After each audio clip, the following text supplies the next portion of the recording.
1 de Pedro, capítulo 5, a partir do versículo 1. Hoje eu quero estudar com os irmãos até o versículo 4, de 1 a 4. Quando, nesse texto, até o final dele, até o versículo 11, na realidade é o encerramento da carta, o apóstolo Pedro, então, vai falar a respeito das marcas do cristão. E vai falar dos presbíteros, das autoridades, depois vai falar dos jovens e depois vai retomar o assunto do sofrimento e falar para toda a igreja e encerrar então no versículo 11. Depois do versículo 12 até o final, ele tem aí algo que nós já estudamos na introdução e vai fazer a conclusão e a saudação final. Então hoje quero estudar com os irmãos essa parte aí mais direcionada para as autoridades, para os presbíteros da igreja. Como que eles têm que se comportar, o que Deus exige deles, o que a palavra fala para eles. Então eu já avisei os presbíteros aqui para apertar o cinto de segurança, ficarem ali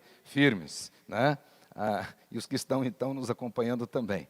E a membresia vai, à luz da palavra de Deus, também tirar proveito. Saber como tem que ser os nossos líderes e qual é o nosso compromisso para com eles. Ok? Então, fique aí com a sua Bíblia aberta, você que está em casa, abra a sua Bíblia, aqueles que estão aí com esse hábito maravilhoso, e eu estou vendo que cada vez mais pessoas estão fazendo assim, trazendo a canetinha para a igreja, anotando, marcando, estudando, é assim mesmo. O crente cresce é pela palavra, o crente fica forte pela palavra, não tem outra maneira. A única maneira de vencermos o maligno é por meio da palavra do Senhor. Nós vimos na última parte, né, desde lá o capítulo 3, versículo 13, até o final do capítulo 4, versículo 19, um sermão inteiro, um sermão assim pouco digerível, né? Eu tenho dito, um sermão bastante indigesto, principalmente para o nosso tempo, porque Pedro bateu pesado a respeito do sofrimento. E nós observamos claramente lá que o tema daquele sermão foi o sofrimento por causa da justiça, ou seja, por causa de se viver conforme a vontade de Deus. Aprendemos ao longo deste sermão que nós, os crentes, aqueles que já nasceram de novo, foram lavados, além de compartilharem com o mundo caído dos sofrimentos da natureza caída, nós estamos sujeitos, por isso estamos aqui todos precavidos em relação à Covid, etc., né? E tomamos cuidado. Então, todos nós, independente de termos sido regenerados ou não, partilhamos da natureza de Adão. Portanto, envelhecemos e vamos morrer. A Bíblia diz que o salário do pecado é a morte, e a morte passou a todos os homens, e por isso todos morrem. Ok? Mas além desses sofrimentos, os lavados no sangue de Jesus também sofrem por causa da justiça, sofrem por causa da fé, do testemunho, de viverem de acordo com a vontade de Deus. E o simples viver de acordo com a vontade de Deus já é antagônico à proposta de vida do mundo. Portanto, só pelo fato de você cumprir a vontade de Deus, muita gente já não vai gostar de você, inclusive dentro da sua própria família. Por isso é que Pedro vai dizer nesse sermão que nenhum de nós precisa ficar assustado quando esses sofrimentos vierem. Na realidade, eles não podem ser novidades para nós. Nós precisamos estar preparados e esperá-los. Por isso é que ele ensinou aqui que, nesse caso, nós precisamos nos armar. Ou seja, precisamos ter bem consciente no nosso coração o exemplo de Jesus Cristo. Para nós, os cristãos verdadeiros, Jesus Cristo é nosso exemplo para tudo, principalmente é a nossa inspiração, a nossa força, o nosso consolo e a nossa esperança em meio aos sofrimentos, porque Ele passou por todos eles e venceu, e nele nós também venceremos. Também o apóstolo Pedro diz que não devemos ficar assustados com esses sofrimentos por causa do objetivo deles, e ele disse aí que o objetivo deles é positivo. Então, quando você estiver sofrendo, não pensa que Deus está te castigando e te fazendo você pagar por alguma coisa, nada disso. Na realidade, quando Ele permite essas lutas, essas adversidades na nossa vida, Ele tem dois objetivos positivos. O primeiro é fortalecer a nossa fé, para que nossa fé seja realmente provada. É isso que Pedro ensinou para nós aprendemos semana passada, né? O objetivo desses sofrimentos é provar a nossa fé. Então, ao final, nós vamos sair mais fortes. essa é a minha esperança em relação a essa pandemia. Com certeza a igreja vai sair mais forte depois que ela passar. E segundo, é para fortalecer a nossa esperança. A nossa esperança. Então, por causa desses sofrimentos, nós ficamos mais ligados na volta de Jesus e desejamos que Jesus volte mais rápido. Eu tenho certeza que muitos dos que estão aqui, que são crentes fiéis, nesses dias difíceis, devem ter orado: Maranata, venha, Senhor Jesus, venha rápido, apressa, Senhor, dar-te pressa. Com certeza, porque nesse tempo, nossa esperança é, de fato, avivada. Por isso que o apóstolo Pedro, paradoxalmente, ele disse que os sofrimentos, ao invés de nos aborrecerem, nos entristecerem, eles precisam nos alegrar. Isso é uma coisa, é um pedido, é uma orientação bastante paradoxal, esquisita. Quem está lá fora não consegue entender isso. Como é que alguém vai se alegrar sofrendo? Mas é esta a exortação. Diz que nós devemos enfrentar esses sofrimentos com alegria. E o primeiro motivo é porque nós somos coparticipantes no sofrimento de Jesus. A nossa alegria está no privilégio de poder tomar do cálice de Jesus. A nossa alegria está no privilégio de podermos ter sido batizados no batismo de Jesus. Essa é a grande verdade. Por isso é que Paulo disse aos Filipenses que Deus não nos deu a graça apenas de crer em Cristo, mas também de sofrer por causa dele. Isto para nós é um privilégio. É sinal da nossa salvação, é sinal da nossa eleição, da nossa filiação. Então, quando você estiver passando por sofrimento, dê glórias, porque é uma honra. É isso que ele está dizendo. E segundo, claramente ele diz aí, é por causa da nossa convicção de que na revelação da sua glória, nós nos alegraremos exultando. Ou seja, em breve Jesus vai voltar. E os sofrimentos de hoje provam quem é quem.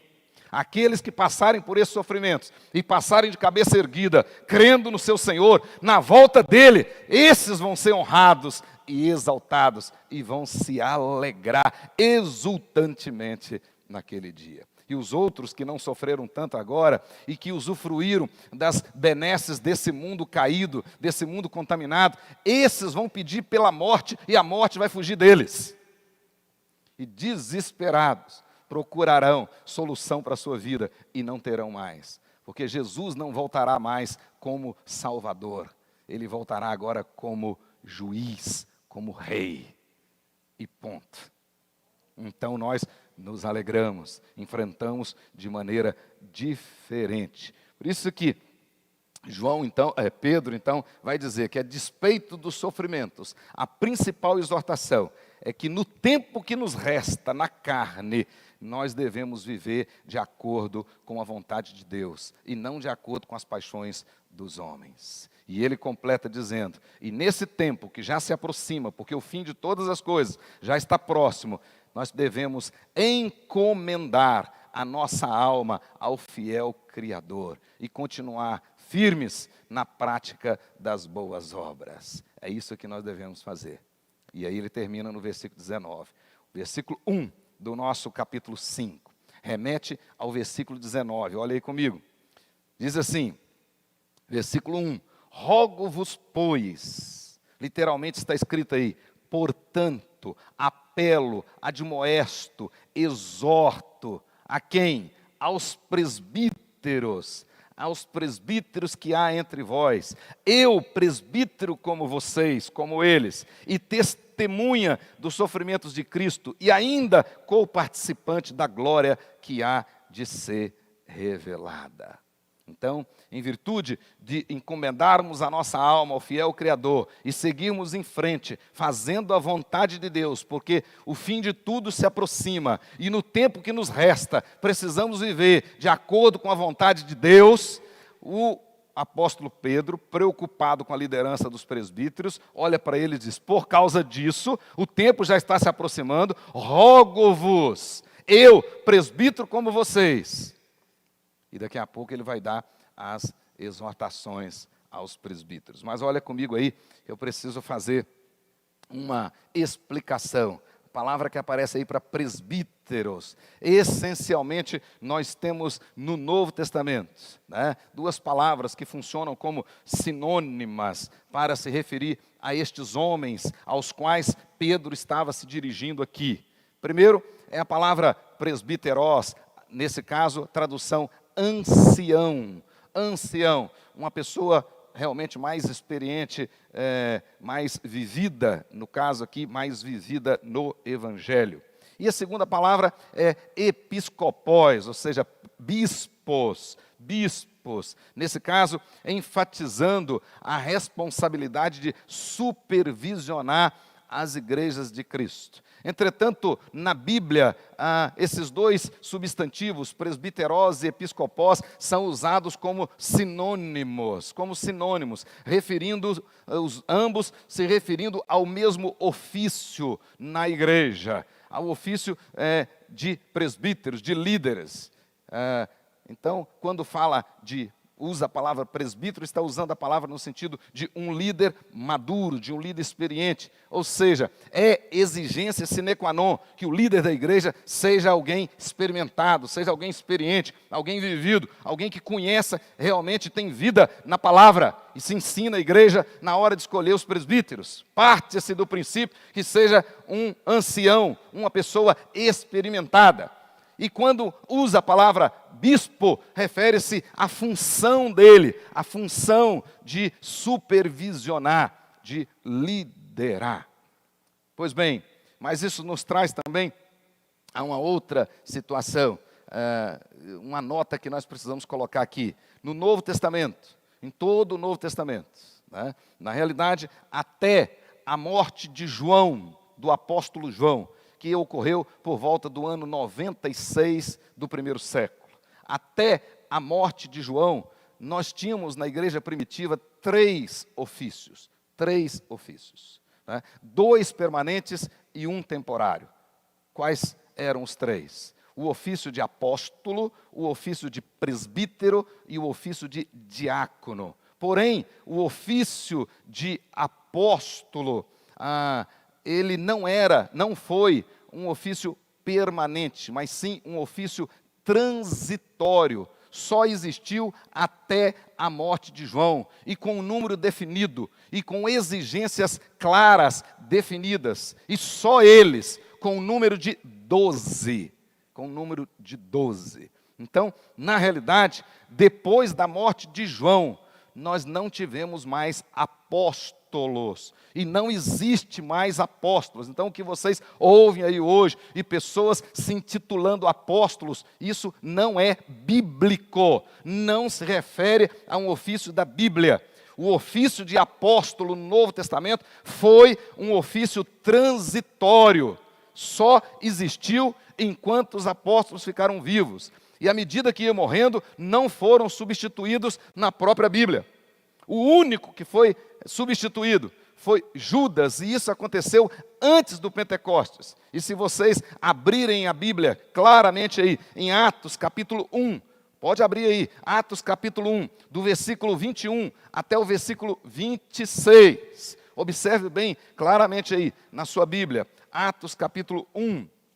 Vocês vão observar que logo depois da ascensão, né, todos os discípulos, os apóstolos e os discípulos que estavam lá observando a ascensão, ou seja, a volta de Jesus para o céu, para ser entronizado à destra do Pai. E ele volta, e todos os discípulos e os apóstolos estavam ali. Logo depois eles vêm para casa. Observe bem aí, os discípulos retornam a Jerusalém. E quando chega no versículo 21, eles entenderam que tinha que substituir Judas Iscariotes, o traidor, que tinha suicidado. E tinha que vir. Mas olha bem o que diz o versículo 21. É necessário, pois, que os homens que nos acompanharam todo o tempo que o Senhor Jesus andou entre nós, começando no batismo de João, até o dia em que dentre nós foi elevado às alturas, um destes se torne testemunha conosco da sua ressurreição. Então, propuseram 2, José, chamado Barsabás, cognominado Justo, e Matias. Olha o verso 24. E orando disseram: Tu, Senhor, que conheces o coração de todos, revela-nos qual destes dois tens escolhido. E o verbo aí está no auristo, o tempo passado. Deus escolheu na eternidade. Qual desses? Eles estão em oração perguntando, que o Senhor já escolheu na eternidade. Revela-nos agora.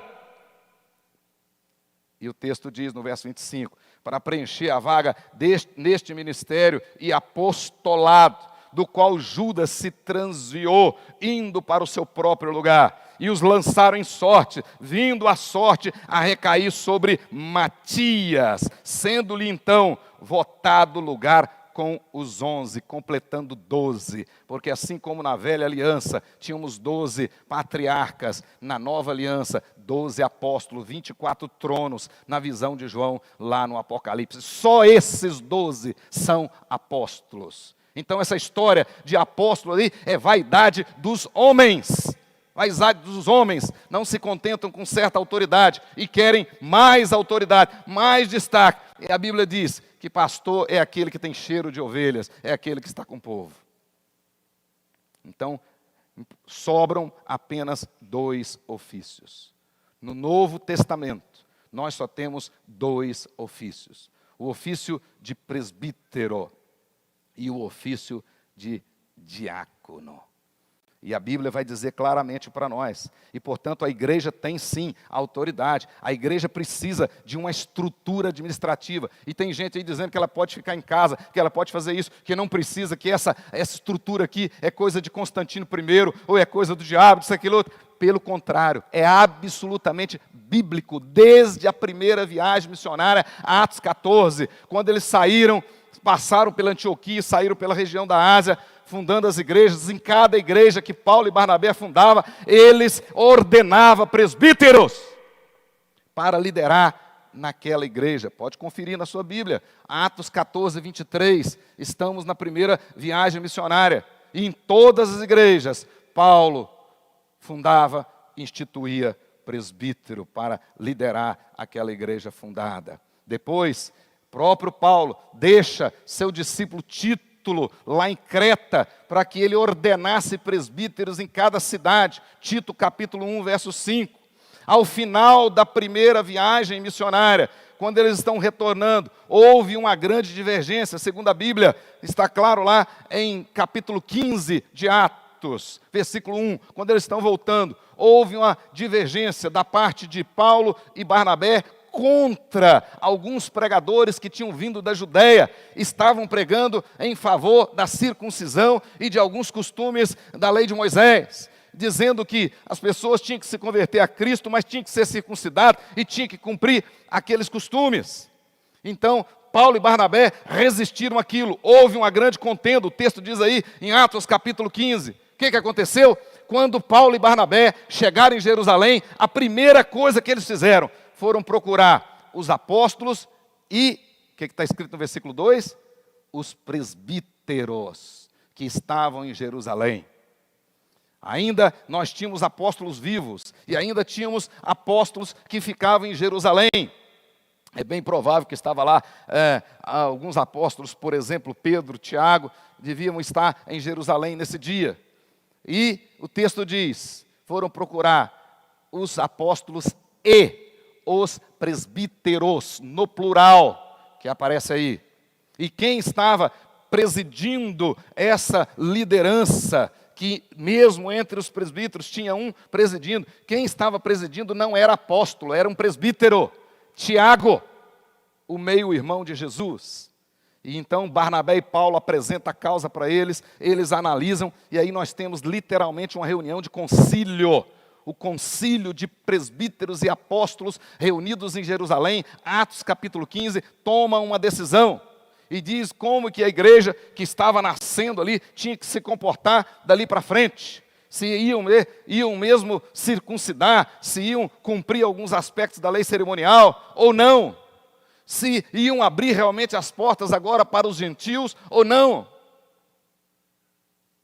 E se vocês observarem claramente, logo no capítulo 16, já temos a decisão do concílio, eles decidiram, e agora Barnabé e Paulo saem para a segunda viagem e saem levando as decisões dos presbíteros, as decisões da autoridade da igreja. Então a igreja não foi criada para cada um pensar de um jeito, cada um ir para um lado e achar que não precisa da organização. A organização, embora esteja contaminada pela nossa natureza pecaminosa, ela é bíblica e indispensável na Bíblia, e ninguém pode fazer pouco caso dela, ao ponto do escritor da carta aos Hebreus dizer assim: não deixeis de congregar, como é costume de alguns.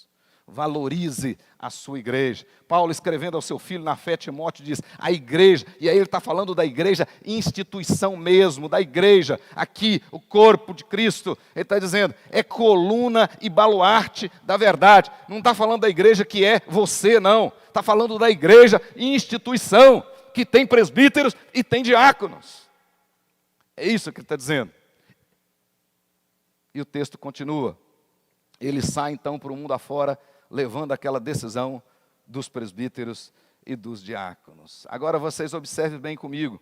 Quando chega agora no capítulo 20, né, Paulo novamente na Ásia Menor, na região, chegando perto da região de Éfeso, mas ele precisava seguir a sua viagem. E aí o que ele faz quando chega em Mileto? Ele manda chamar os presbíteros da igreja. Aí já não tinha uns apóstolos lá nessa região. Quem já estava liderando a igreja naquela região já não era mais os apóstolos, era sim os presbíteros. E ele manda chamar os presbíteros daquela região, porque ele não podia ir lá.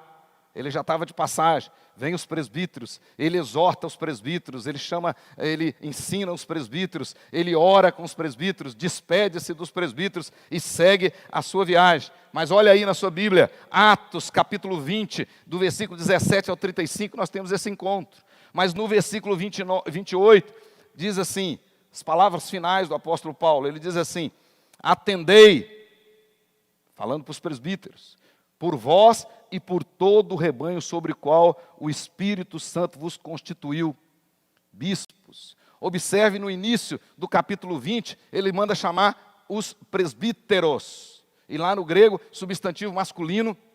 E um detalhe, no Novo Testamento inteiro, os substantivos presbíteros e episcopos, ou seja, presbítero e bispo, só aparecem como substantivo masculino. Na Bíblia não tem presbítera e na Bíblia não tem bispa. Não tem. Absolutamente não. Mas o fato é que ele, no início do capítulo, ele manda chamar os presbíteros da região. Os presbíteros vêm. Quando ele vai fazer a exortação para aqueles mesmos homens, para aqueles presbíteros que ele mandou chamar, ele refere-se a eles como bispos. Então fica claro aí, ele está chamando os experientes líderes da igreja, os anciãos, e agora quando ele vai dar a exortação, ele está falando da função deles. Ele está falando do ofício deles, supervisores das igrejas. Então no verso 28 ele diz assim, claramente aí no verso 28, atendei por vós e por todo o rebanho sobre o qual o Espírito Santo vos constituiu bispos. Para quê? Para pastoreardes a igreja de quem? De Deus, a qual ele comprou com o seu próprio sangue. Que coisa maravilhosa. E aí, se vocês acompanharam o livro de Atos, Paulo se despede e vai para Jerusalém. A última visita de Paulo a Jerusalém. A última, capítulo 21. A última vez que Paulo vai a Jerusalém. Daí ele já sai preso e vai para Roma e morre lá. Então, na sua última visita, capítulo 21, observe aí versículos 18 a 25. Observe claramente que agora já não temos mais em Jerusalém. Na última visita de Paulo a Jerusalém, já não temos mais apóstolos em Jerusalém. Nessa época, Tiago já tinha morrido, Pedro já não estava lá mais, não tinha morrido ainda, mas não estava lá mais.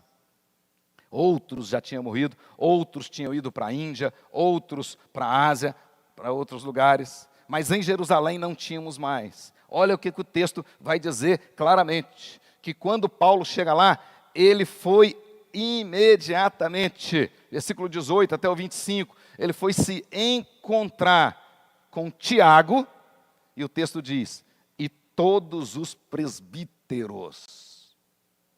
Ele foi encontrar com Tiago e todos os presbíteros. O que fica claro até o capítulo 21 de Atos, que conta a história da igreja, o sistema de governo da igreja, é que já no capítulo 21, né, os apóstolos foram morrendo e não foram substituídos. Por quê? Porque o ofício deles era transitório. O ofício deles era transitório.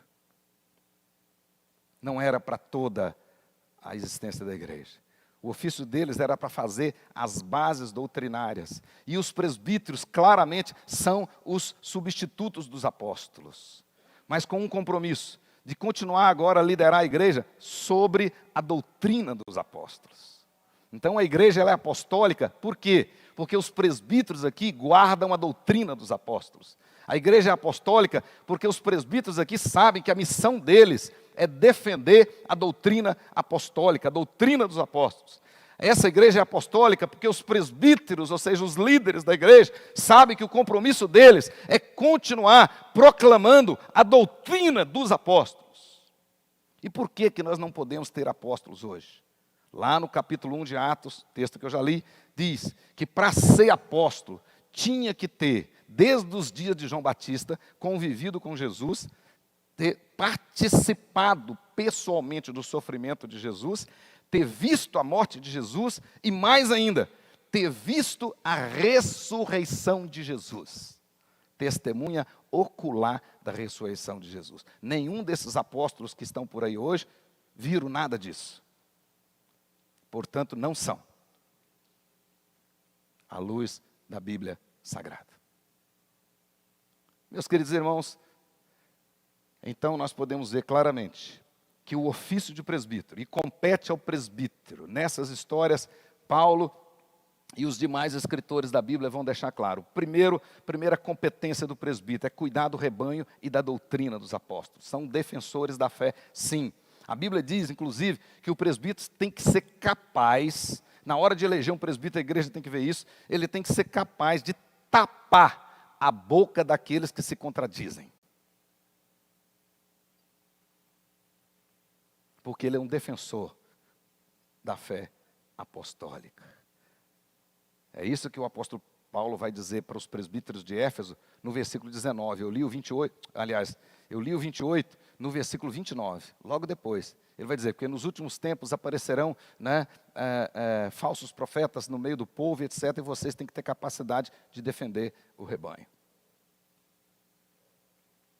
Segundo, era a função dos presbíteros, e continua sendo, administrar as finanças da igreja. E Paulo era apóstolo, mas ele obedecia à ordem de Deus. Paulo era apóstolo, mas ele não descumpriu os princípios de Deus. Quem administra as finanças da igreja são os presbíteros. Quando Paulo e Barnabé chegaram da primeira viagem, eles trouxeram as ofertas do povo da região da Macedônia para os judeus que estavam passando necessidade, na época da calamidade, na época da seca. E se vocês observarem claramente, lá no capítulo 11, versículo 30, que Barnabé e Paulo foram direto para Jerusalém e entregaram essas ofertas nas mãos dos presbíteros. O texto diz claramente lá, para os presbíteros fazerem a administração. Então existe uma ordem, sim, e não é para você administrar seu dízimo, não é para você administrá-lo. Não, Deus disse que os presbíteros vão fazer isso. Paulo era apóstolo, ele poderia ter chegado em Jerusalém e ele mesmo ter distribuído aquelas ofertas. Você está precisando? Estão aqui. Você está precisando? Estão ali. Ah, o vizinho do seu João está precisando? Entrega para ele, etc. Não, eles trouxeram tudo aquilo e entregaram aos presbíteros. E os presbíteros fizeram a administração. A igreja do Senhor tem ordem. Aliás, se vocês olharem para o universo, toda obra criada, tudo aquilo que saiu de Deus, em filosofia e também na própria teologia, a gente diz ex opera, aquilo que sai de Deus, sai a partir de duas leis que são inatas ao próprio Deus: ordem e propósito. Tudo nesse universo, tudo tem um propósito. E tudo nesse universo segue uma ordem. Deus podia ter feito o mundo no estalar de dedos de uma vez só, mas Ele fez em 6 dias, uma coisa sucedendo a outra, com ordem. A igreja do Senhor tem ordem, então não é para cada um fazer de qualquer jeito. Quando o povo de Deus se deu mal e sofreu por causa disso, na época dos juízes, o texto lá diz que cada um fazia do jeito que queria. E quando cada um vai fazer do jeito que quer, vai dar confusão. Quando na igreja tiver mais de uma visão, vai dar divisão. Esse é o problema. E é isso que Pedro está preocupado. Mas outra função dos presbíteros é que eles também oravam pelo povo e Deus os usava para curar. E eles ungiam também com azeite. Tiago, capítulo 5, verso 14. Nas epístolas pastorais, nós sabemos que os presbíteros, eles eram administradores, eles eram mestres e alguns deles de tempo integral. Que o apóstolo Paulo diz lá em 1 Timóteo 5,17, que eles se afadigavam na palavra, ou seja, eles focavam na palavra, concentravam na palavra de tempo integral. E esses que se concentravam na palavra de tempo integral, diz o apóstolo Paulo que era obrigação da igreja sustentá-los. E sustentá-los de maneira digna, honrada. Diz isso a Bíblia.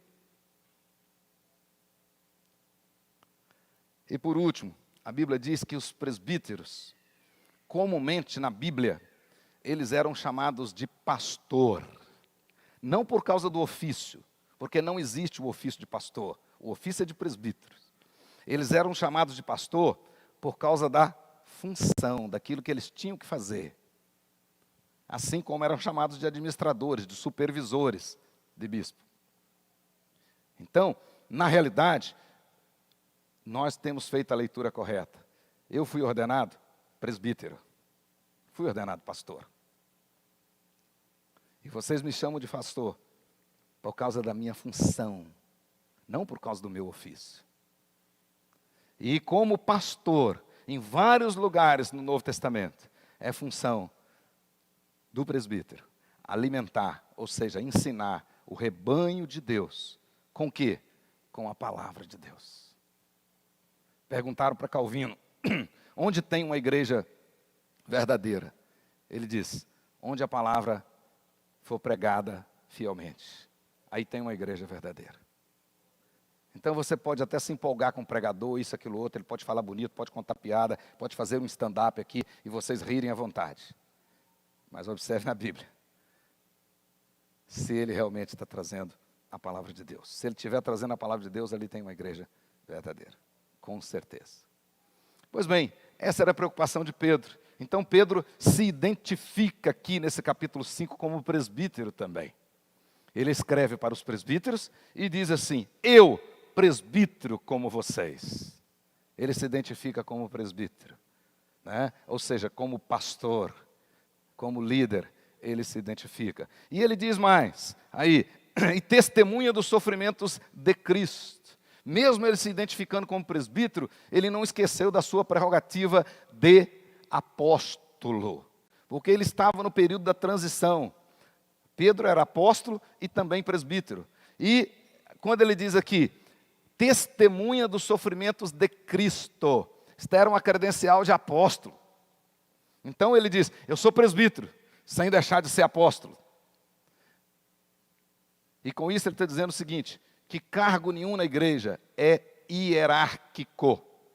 O fato de eu ser presbítero, não sou mais importante que nenhum de vocês. E não posso olhar de cima para baixo para nenhum de vocês. Pelo contrário, eu fui chamado para servir. E quem quer ser o maior, seja o menor. Quem quer ser importante, seja o que mais sirva. É isto que a Bíblia... E Pedro está dando esse grande exemplo. Grande exemplo. E ele diz, e também, ainda assim, coparticipante da glória que haverá de ser revelada. Coparticipante com quem? Com os seus leitores. Com os seus leitores. Ou seja, eu vou participar da glória que vocês vão participar. Ou seja, quando Jesus voltar, na revelação de Jesus, eu vou participar com vocês dessa glória. O Pedrão vai estar conosco lá, naquele momento. Olha agora o versículo 2, aí vem a preocupação dele. Versículo 2, né? Depois de ter dito tudo isso, a principal exortação que vai aparecer aí a partir do versículo 2, ele passa a falar agora a respeito das responsabilidades, da responsabilidade do presbítero, que é pastorear o rebanho de Deus. Pastorear o rebanho de Deus. O verbo aí está no imperativo, é uma ordem. É uma ordem. Pastoreai o rebanho de Deus que há entre vós. Essa era a preocupação dele. Em tempo de perseguição, em tempo de dificuldade, Pedro se preocupa e dá uma palavra para a liderança. Olha, vocês têm que assumir o fronte, vocês estão aí como capitão, não pode abandonar o barco, esteja na frente, vocês têm que aguentar firme, vocês são exemplos para todo o rebanho. Então pastoreai o rebanho de Deus, para não deixar o povo dispersar no momento da perseguição, no momento da dificuldade. Essa é a função de vocês. Mas, na realidade, nós precisamos aqui também fazer um destaque de alguns detalhes aqui, né? Primeiramente, essa metáfora, que era muito comum no Novo Testamento, né? Rebanho de ovelhas, né? Então, esse uso dessa metáfora para fazer essa analogia com os membros da igreja, com os cristãos verdadeiros. Na realidade, Pedro não poderia ter achado outra metáfora melhor, outra coisa para fazer uma analogia melhor. E até porque ele já tinha ouvido Jesus usar esta metáfora. Porque, de fato, o comportamento do animalzinho, ovelha, é bem parecido com o comportamento dos homens, semelhante em muitos aspectos. As ovelhas, elas exigem mais atenção e cuidado do que qualquer outra classe de animal. Qualquer outra. Por exemplo, né? Deus criou a maioria dos animais com um instinto misterioso de encontrar o caminho de casa. Você já tentou se livrar de algum gato? Depois vocês me contam a experiência, né? Mas a ovelha é diferente. A ovelha é diferente. Se a ovelha perder o aprisco, se ela perder a direção do aprisco, se ela ficar desorientada, ela não consegue encontrar o caminho de volta. É isso que Jesus usa na parábola da ovelha perdida, capítulo 15 de Lucas, versículos 3 a 7. As ovelhas, conforme Jesus usou, elas sempre precisaram e sempre vão precisar de um pastor para guiá-las, protegê-las, sustentá-las, corrigi-las quando necessário e às vezes até mesmo resgatá-las do mal. Por isso não é de estranhar que quando Jesus olhou para aquelas pessoas que andavam sem direção e que não sabia para onde estava indo, disse: são como ovelhas que não têm pastor. Elas estavam perdidas, desorientadas espiritualmente. Mateus capítulo 9, verso 36. E Marcos capítulo 6, verso 34. Sem pastor, as ovelhas não podem alimentar verdadeiramente. Não tinham ninguém para liderá-las e nem protegê-las. Então, irmãos, não se engane com esse negócio. Você pode ter sua igreja em casa. Isso não está na Bíblia, não. Isso não está na Bíblia. Ovelha precisa de pastor. E Deus deu as responsabilidades do pastor.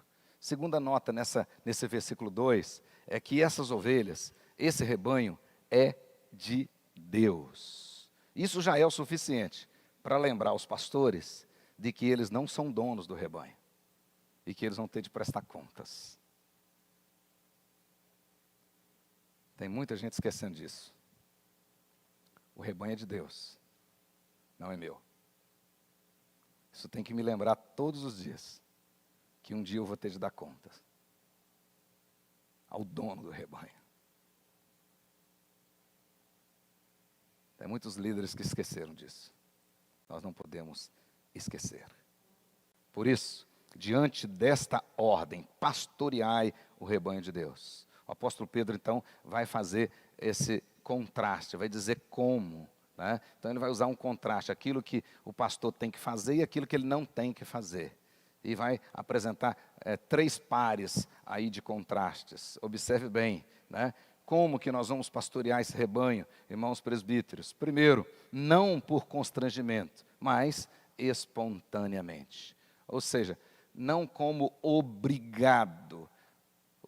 Para ocupar o ofício de presbítero, para exercer esse ministério, ninguém pode exercê-lo obrigado. Então nós vamos pegar um sujeito aí a laço e colocar aqui, ele vai ser obrigado a fazer isso. Não, não.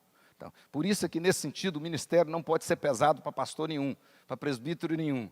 Ele tem que fazer aquilo com alegria, não constrangido. Se você tem dificuldade, presbíteros aqui presentes, de acordar de manhã cedo para orar, olha, acho que você está no lugar errado, com certeza, porque isso não pode ser pesado, não pode, com certeza não pode. Depois ele faz, né, não por sórdida ganância, mas de boa vontade. Logo na frente, na segunda carta, no capítulo 2, versículo de 1 a 13, ele vai falar dos pastores, dos falsos profetas avarentos, aqueles que estavam mercadejando a palavra, aqueles que queriam ser presbítero para ganhar dinheiro. E parece que isso não existe hoje não, só naquela época. Mas o fato é que lá o apóstolo Pedro já chama atenção, e aqui ele está dizendo, não faça isso, mas faça de boa vontade. E depois ele diz, não como dominadores. Nunca esqueça que as ovelhas não são suas, são de Deus. Então Deus não te colocou como dominador delas. Não, mas sim como exemplo para elas. O texto diz, sendo modelo do rebanho. Então quando Paulo disse para os seus leitores, né, sede meus imitadores, como eu sou de Cristo, ele não estava sendo arrogante e nem presunçoso. Não, esse é o papel do presbítero. Esse é o papel do presbítero. Por isso, se tiver algum presbítero que está andando errado, ele devia pedir para sair. Para não dar mau exemplo. Para ninguém seguir aquelas coisas erradas dele. Porque a ovelha, ela não precisa de vaqueiro, ela precisa de pastor. E o bom pastor, ele vai na frente. E a Bíblia diz que as ovelhas ouvem a voz dele e o seguem. Então, o pastor, ele não toca ovelhas, ele chama as ovelhas. Jesus diz, as minhas ovelhas ouvem a minha voz e me seguem. É assim que tem que ser. E por fim, ele diz no versículo 4, né? Ora, logo que o Supremo Pastor se manifestar, recebereis a imarcessível coroa da glória. Penúltima lição aqui, neste versículo 4, é o seguinte. Primeiro, e essa é muito importante para todos nós. Na realidade, o rebanho é de Cristo. E Ele é o único pastor. Na essência, nós presbíteros somos auxiliares dEle. Então, na essência, nós somos auxiliares de presbítero. Porque a igreja tem um pastor só, é Jesus. É Jesus. E quando esse pastor, o supremo pastor, se manifestar, aí nós, os pastores auxiliares, os presbíteros, receberemos a nossa recompensa. E qual é a recompensa? Ele diz aí, a imarcessível coroa da glória. Aqui é uma referência que Pedro está fazendo aos Jogos Olímpicos daquela época. O atleta grego, ele se esforçava e naquela época, quando ele ganhava, ele não ganhava uma medalha de prata, de bronze ou de ouro, como hoje. Não, naquela época, quando ele ganhava, ele ia ganhar uma coroa que era feita de louro, ou seja, da árvore do louro, né, com os galhos de louro, ou de oliveira. E aquilo era, na cultura grega, símbolo de poder, de eternidade, né? Naquela época, ele recebia isso, de autoridade. Mas aquela coroa, fosse de louro ou de oliveira, rapidinho murchava. Murchava, ia perdendo a sua beleza e perdendo o seu valor. E aí ele tinha que lutar de novo, treinar de novo para ganhar nos jogos seguintes uma nova. E sempre assim. Aqui Pedro vem com uma palavra diferente. Não, a que nós vamos ganhar é definitiva.